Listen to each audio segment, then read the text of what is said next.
Welcome on board the news track.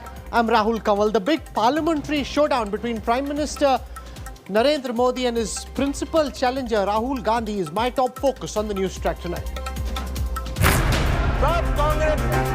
The Prime Minister's fiercest counterattack. Prime Minister takes down Congress criticism. Jobs. दो हिंदुस्तान बन रहे हैं, एक अमीरों का हिंदुस्तान और दूसरा गरीबों का हिंदुस्तान, और इन दो हिंदुस्तानों के बीच में खाई बढ़ती जा रही है। 2014 के पहले हमारे देश में सिर्फ 500 स्टार्टअप थे। जब अवसर दिया जाता है देश के नौजवानों को तो क्या परिणाम आता है? इन 7 साल में 2014 के पहले 500 स्टार्टअप, इस 7 साल में 60,000 स्टार्टअप इस देश में काम कर रहे हैं। ये मेरे देश के युवाओं की ताकत है। Economy. आज हिंदुस्तान में आप made in India, made in India, made in India की बात करते रहते हो। मेड इन इंडिया हो ही नहीं सकता। आज बात खत्म हो गई है, क्योंकि मेड इन इंडिया वाले हैं कौन? मेड इन इंडिया वाले स्मॉल मीडियम वाले हैं, उनको आपने खत्म कर दिया। मेक इन इंडिया हो ही नहीं सकता। अरे भाई, आपको तकलीफ होगी, हम आकर के करेंगे। ठीक है, ऐसा बोलो। देश को क्यों गाली देते हो जी? देश के खिलाफ क्यों बोलते हो? मेक इन इंडिया हो नहीं सकता। मेक इन इंडिया का मजाक उड़ाया गया, और आज देश की युवा शक्ति ने, देश के एंटरप्रेन्योर ने करके दिखाया है। आप मजाक के विषय बन गए हो। Poverty. 27 करोड़ लोगों को हमने गरीबी से निकाला था, और 23 करोड़ लोगों को आपने गरीबी में वापस डाल दिया। महंगाई देश के सामान्य मानवी से सीधा जुड़ा हुआ मुद्दा है, और हमारी सरकार ने, एनडीए सरकार ने पहले दिन से सतर्क और संवेदनशील रह करके इस मसले को बारीकाई से हैंडल करने का प्रयास किया है। कांग्रेस सरकार के आखिरी 5 सालों में लगभग पूरे कार्यकाल में देश को डबल डिजिट महंगाई की मार झेलनी पड़ी थी। An unprecedented war of words. Politics of the big economy showdown. The big focus on News Track. Hello and welcome at the India Today Budget Roundtable. We want to spend some time talking about the political economy. We've had an opportunity to dissect budget numbers. We've heard what corporate India is feeling about the current state of the Indian economy. But economics is also about political choices. And we've got two really sharp minds who look at economic policy making, especially in a political context. Mr. Jayant Sinha, welcome. Thank you very much, Mr. Manish Tewari. He's come down specifically from Punjab in the middle of a campaign for this, so we really appreciate you taking out time, and thank you. I want to start by asking you, Jayant ji, at the outset about the political choices that you think the finance minister and the Modi government have made. And this is in the context of the critique of the budget, which is that you're looking at the future pipeline for job creation, whereas a lot of economists, including the likes of, say, an Abhijit Banerjee or an Arvind Subramaniam, who was here at the budget roundtable earlier, say people need help now. If they need a life jacket at this moment, you're showing them the shore and saying, we'll get you there and then you'll be fine. They're drowning right now. So Rahul, very glad to be on the show and to be with my colleague and very distinguished member of the Finance Committee, Shri Manish Tewari ji. This budget has addressed all the needs that you mentioned, because not only have we provided in the past and will continue to provide support for vulnerable populations who need a lifeline now, which of course we are doing, and we've done it in a very impressive way during the COVID pandemic. 3 lakh crores spent on Pradhan Mantri Garib Kalyan Yojana, crores of people supported through Narega, where we've spent over 1 lakh crores, the fertilizer subsidy being at 1.4 lakh crores this fiscal year. So wherever vulnerable populations have needed support, this budget and the previous budget and all budgets so far have gone very, very extensively through the process of supporting vulnerable populations. But it is important now that we are going through the COVID pandemic and we are reaching, hopefully, the conclusion of it, that we also turn the chapter and we move on to job creation. So along with support of the vulnerable populations, and it's not either or, Rahul, it's and.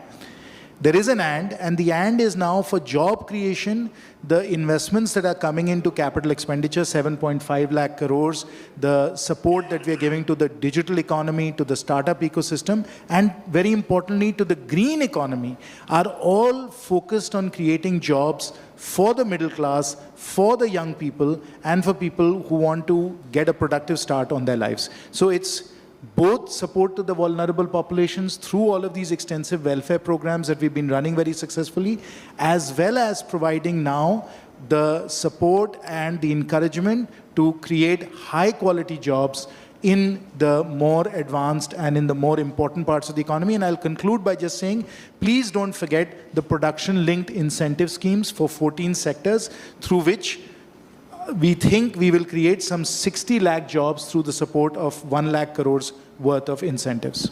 Manish ji, if one were to look at the recent Modi budget and compare this with budgets presented when the UPA was in power, politically, two things come out strong. One is that the government is taking the call of cutting down sectoral spends, even if it is in very popular sectors, and concentrating its expenditure gunpowder on for example, piped water, which they think in a few years will be transformational for people's lives, or capital expenditure on infrastructure projects, which again the government believes has a massive multiplier effect.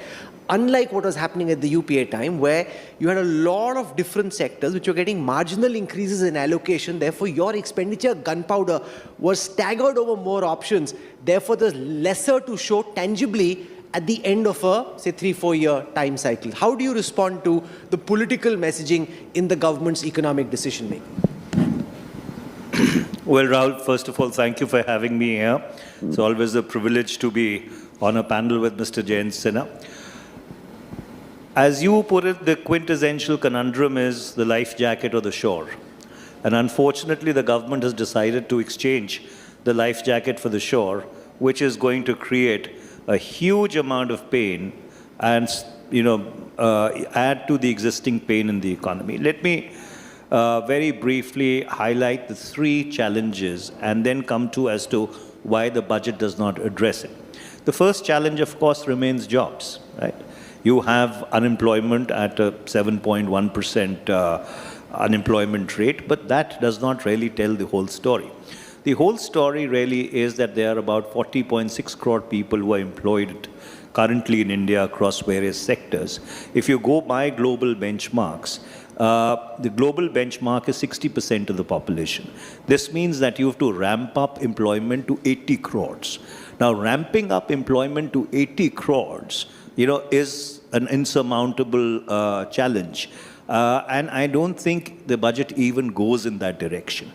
The second most important challenge is that the income inequality is growing. As various reports have pointed out, that possibly 9 or 72 Indians hold as much wealth as 552 million Indians. Now, so therefore, and in this COVID-19 pandemic, this income inequality has got exacerbated. The third real problem is the K-shaped recovery.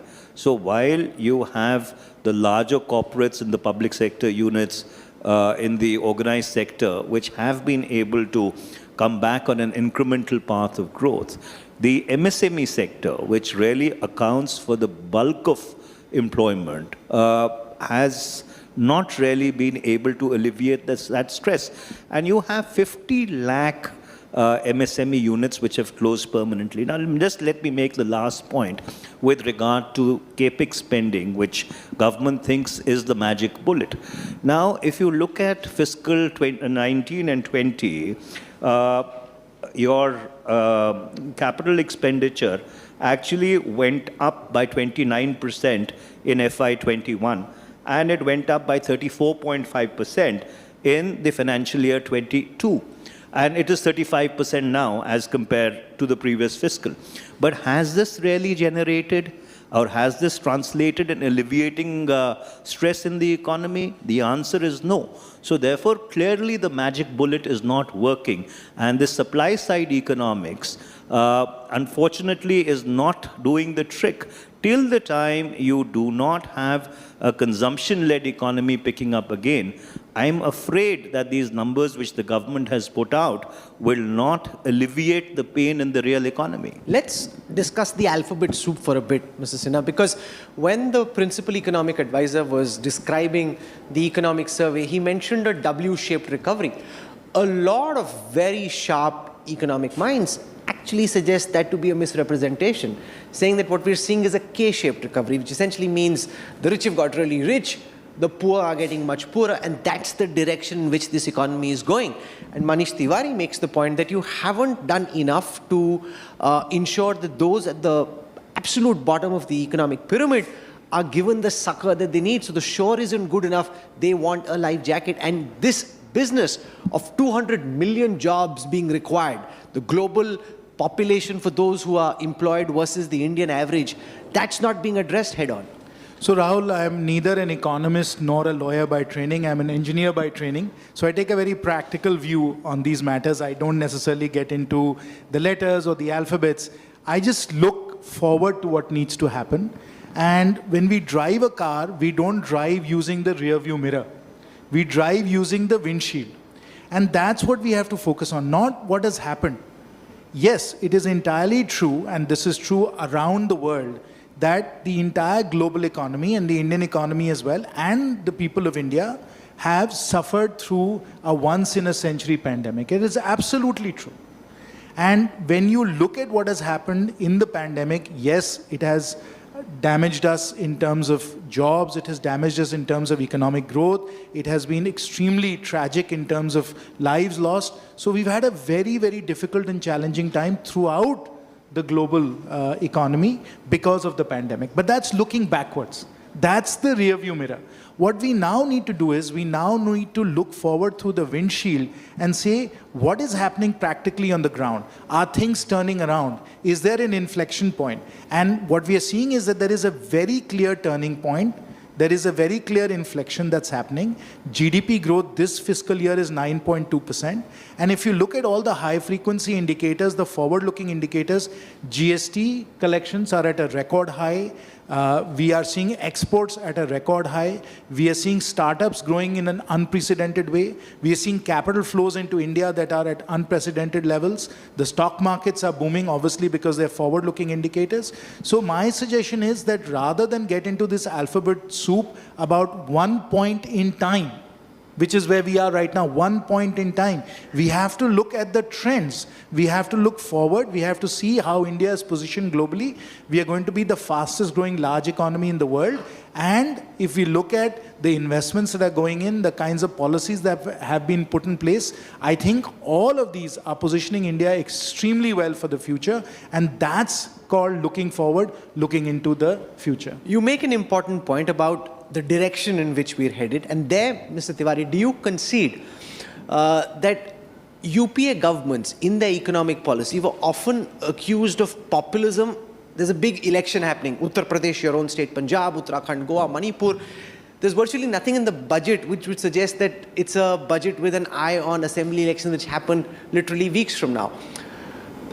In the UPA time, multiple things happened which seemed more populist. The government is saying capital expenditure is important because the multiplier effect is between 2 and 2.5 on every rupee that's spent, the impact on the GDP. Whereas the kind of revenue expenditure which you're advocating be pushed has a multiplier effect of only 0.90 to 0.99, and therefore the multiplier is much lesser. This is longer term directional economic policy making, which is good for the new India story going forward.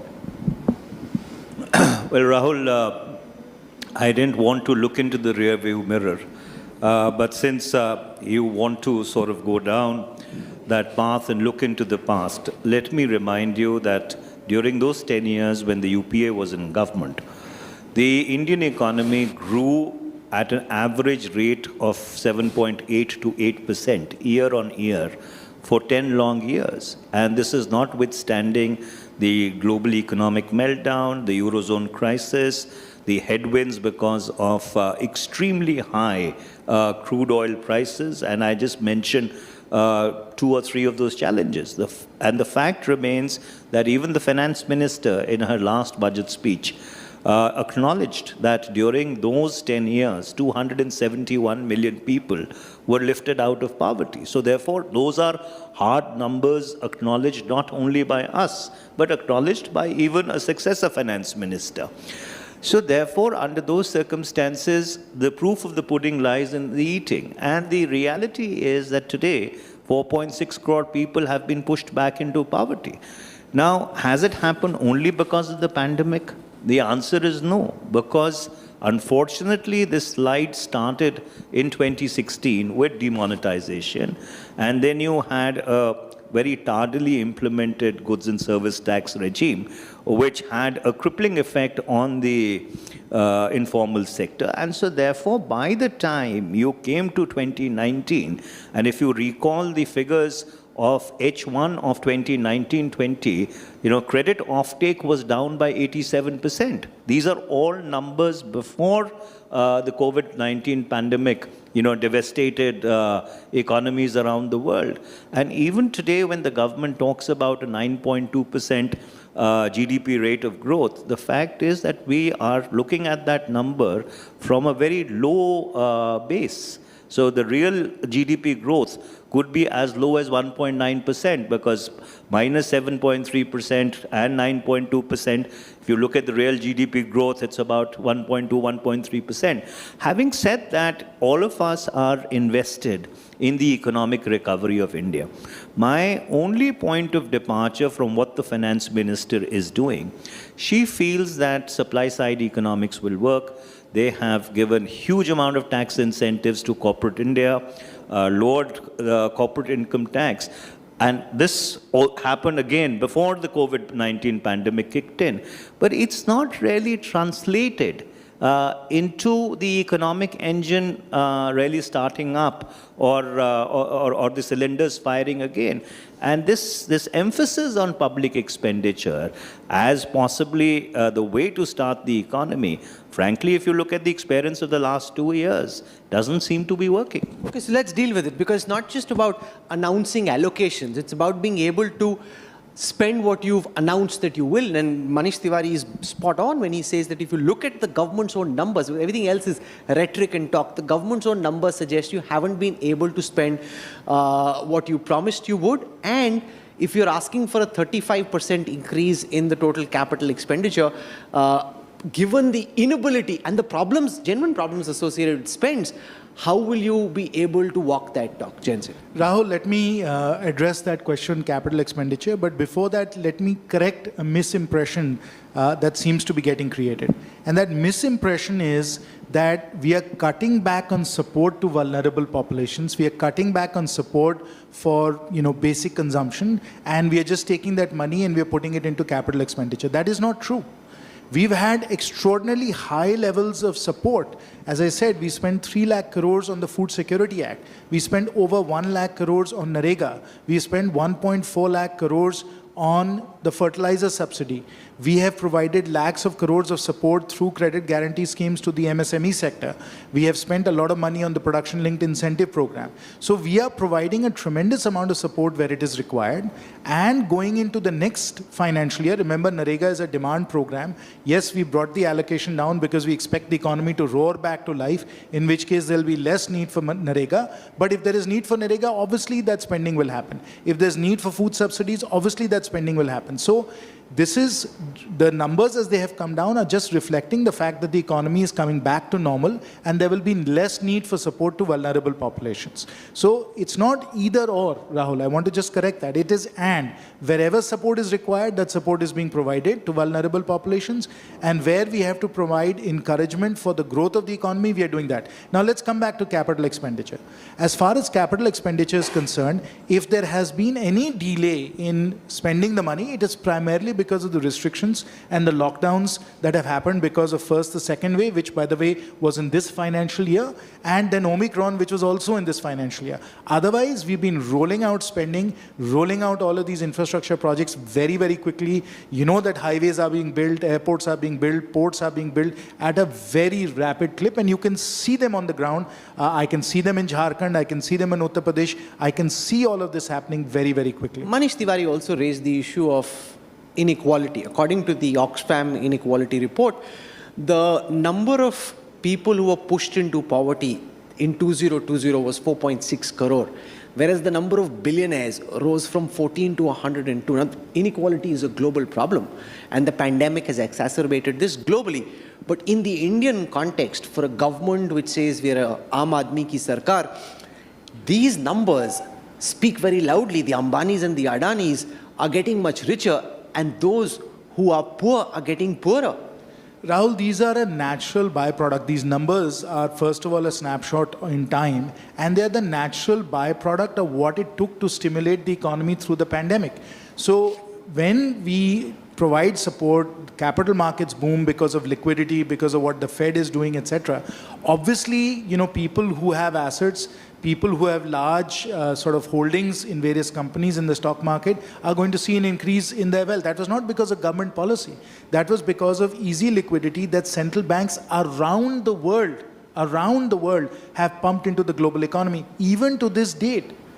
If you look at how much the central banks are pumping into the global economy, they are pumping some $300 billion a year. When that happens, there is going to be asset inflation. There is going to be a situation where stock markets and asset classes are going to increase. And when that happens, it is but natural that it begins to appear as if some people are doing extremely well. We've seen the volatility that exists. You've seen Facebook was up one day and it was down the next day.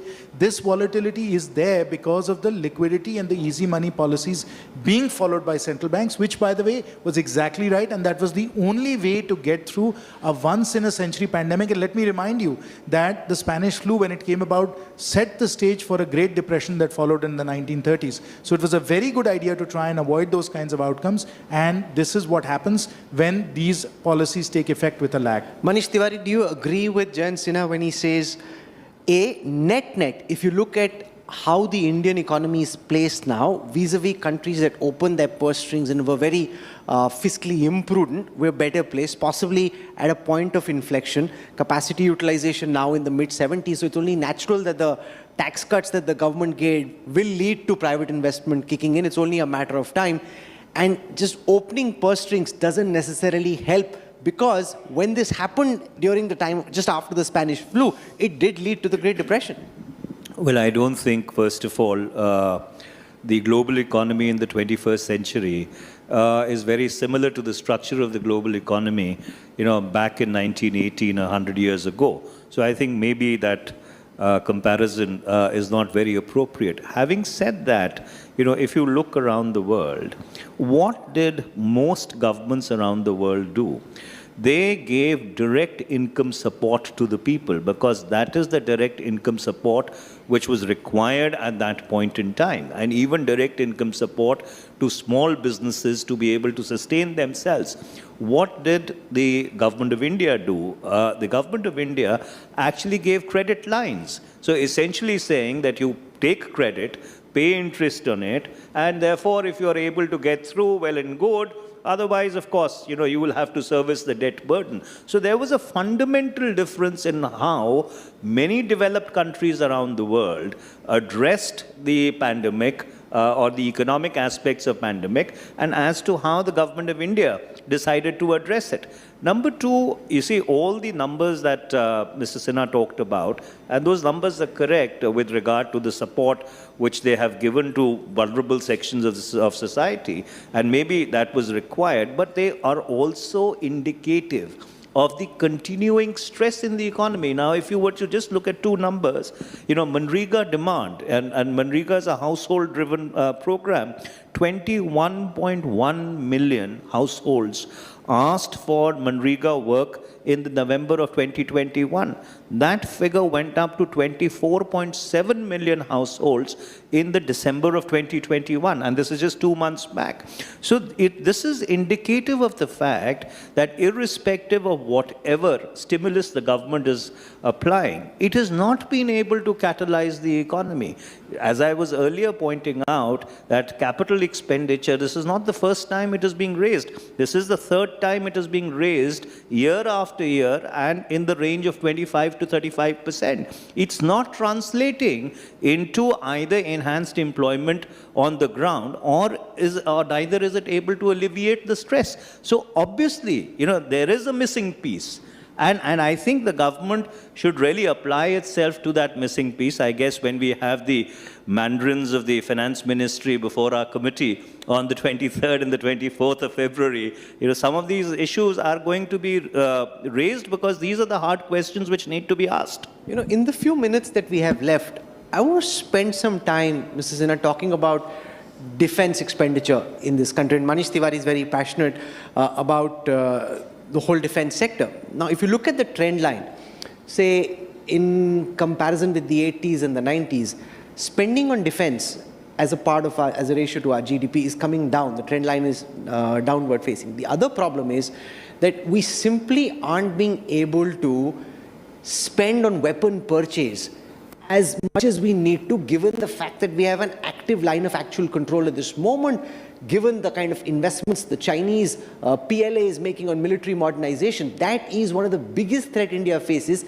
and that's not being adequately addressed by a government whose central pivot is that we will take care of India's security interests. But numbers speak louder, as I said, than any rhetoric. On defense spending, numbers don't match your rhetoric. Rahul, you're touching on something that is probably for all of us as patriotic Indians, the number one priority, which is India's national security. And here I'd like to just point out to you that it's not just a question of numbers.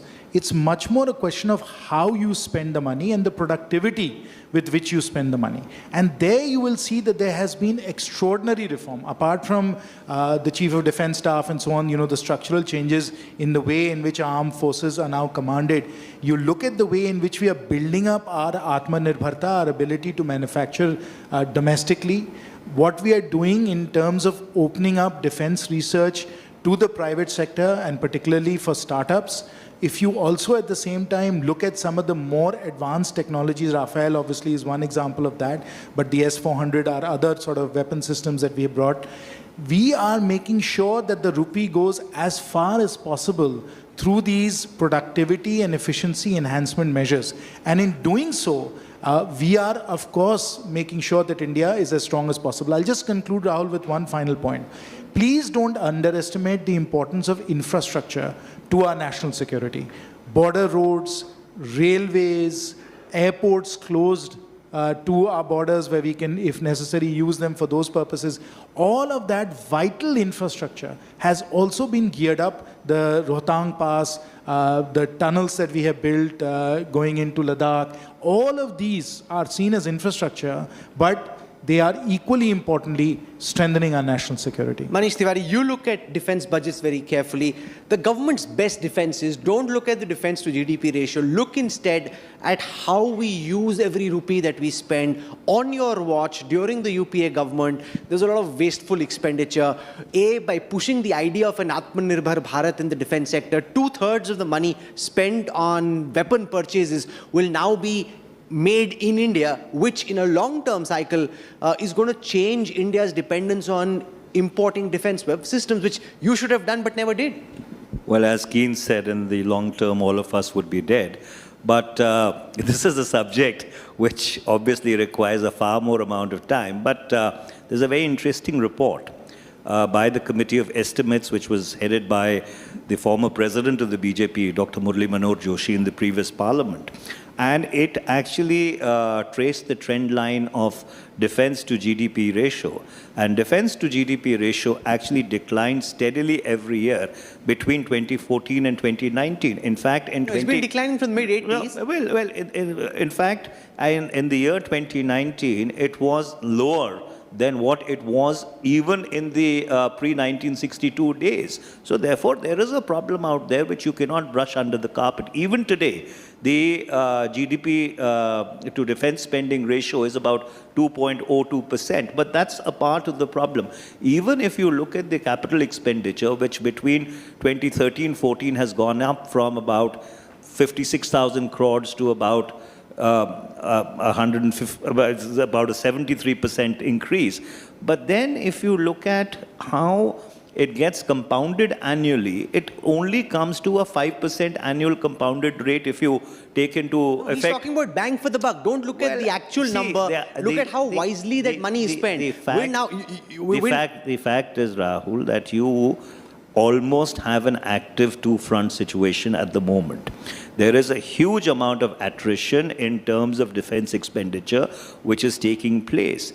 And unfortunately, government has been extremely evasive about telling Parliament as to what has been the expenditure been on this current standoff with China from April 2020 onwards. And this is completely in contrast to what had happened during Operation Parakram. In fact, if you look at the answers of the then Defense Minister, Mr. George Fernandez, who had come back, government was very, very transparent about what the cost of that deployment has been. So I think we'll have to hold our horses. We'll have to wait and see as to when these numbers come out, what do they really add up to. I don't think in actual terms, primarily because we are so squeezed, we are able to give that emphasis on defense expenditure. And that's why I've been repeatedly arguing that we are facing a conundrum.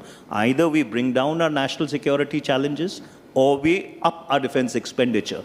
With the current national security challenges that we face and the current level of defense expenditure, the two don't match. That's a strong counter by Manish Tewari. And the fact is, especially, this is not Manmohan Singh as Prime Minister. He was a pacifist, not necessarily a man who'd say, "Ghar ke andar aake muh todenge," etc.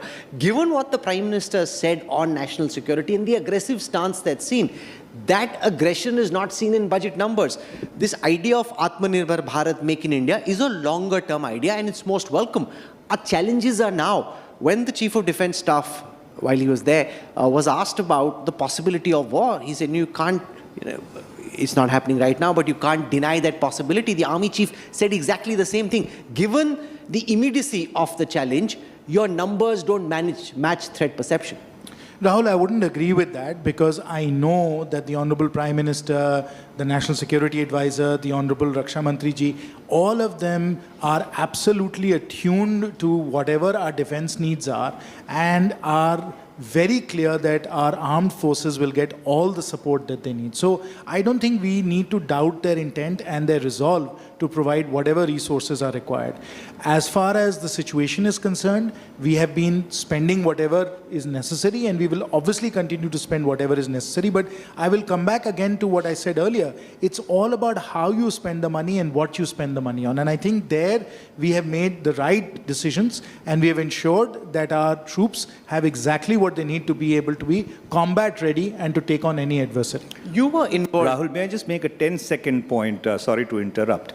Way back in 1999 when the Kargil conflict happened, General V.P. Malik made a very famous statement. He said, we will fight with whatever we have. And that remains the situation even today. General Malik, when he in Chandigarh released my book recently, in fact emphasized the same point once again, saying essentially there has been no change between 1991 and 2021. And if the push comes to a shove, we will fight with whatever we have. We have time only for one final question. And I ask you this because you were involved in the aborted attempt to disinvest Air India. And now finally Air India is in the hands of the Tatas, and thank God for that.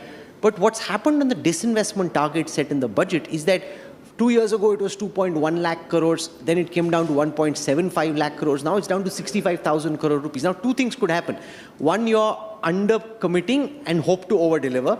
The other is, has the government lost its mojo and appetite and desire to get rid of companies like BPCL, for example? If that were to go through, then the target would at least be, say, 85,000 crore rupees or so, whereas it's only 65,000 crore rupees, and people are wondering, why is the government's target, forget what they do ultimately, why is the target not aggressive enough? Honorable Finance Minister has been very clear on this matter, which is that our strategy and our intent is very clear, which is that government needs to be only in a few strategic sectors with a few companies, and in all the other non-strategic sectors, we will divest. Then we have to go through a difficult and complicated process, which of course I've been part of with Air India. When we tried to take Air India out in 2018, 2019, the challenge was there were no buyers willing to step in and take it on. Now, of course, we've had buyers who've come in, and therefore, the process has gone through. But to take a government asset like an Air India or any other government company and to prepare it and get it ready so that a private bidder, a company will come in and take it over is a lengthy, complicated process, and we have to be mindful of all of the issues that have to be resolved before we can do that. That obviously is something that requires us to be prudent and conservative, and I think that's what you see reflected in the numbers. I hope, Manish Tewari, as we end, you're privately thankful that Air India has been sold off to the Tatas and that your government in the 10 years that you were in power didn't have the appetite. The Vajpayee government pushed whatever disinvestment they did. It became politically expensive. Your government, despite the likes of Dr. Manmohan Singh believing in the need for privatization, simply didn't have the gumption to push through what the Modi government's now pushing through. No, well, since your monitor is showing 0000, I will not go down this street, but there's a conceptual difference that we have on privatization of the public sector. And insofar as Air India is also concerned, if I am instructed correctly, the Air India disinvestment is also facing a legal challenge in the Mumbai High Court, and we'll wait and see as to how it plays itself out. He didn't answer. He's a lawyer. He didn't want to say, yes, I'm thankful that Air India is gone and we should have done it, but we couldn't. I can't say this on camera. Actually, but let's talk about it once we get away. Rahul, since you're being provocative, I have been a consistent opponent of the disinvestment of Air India, and if you want to do a standalone show on that, Jayant and I had done at one point in time when he was the Minister for Civil Aviation. I am more than happy to be your guest. So we will have to set this up again, because to talk about the political economy is very critical, because as I said at the start, all economics is essentially politics, right? And you've seen two different points of view during the session at the India Today Budget Roundtable. I thank you very much, Manish Tewari, for coming down specially from Punjab for this session. And thank you very much, Jayant, for participating in this conversation. Thank you.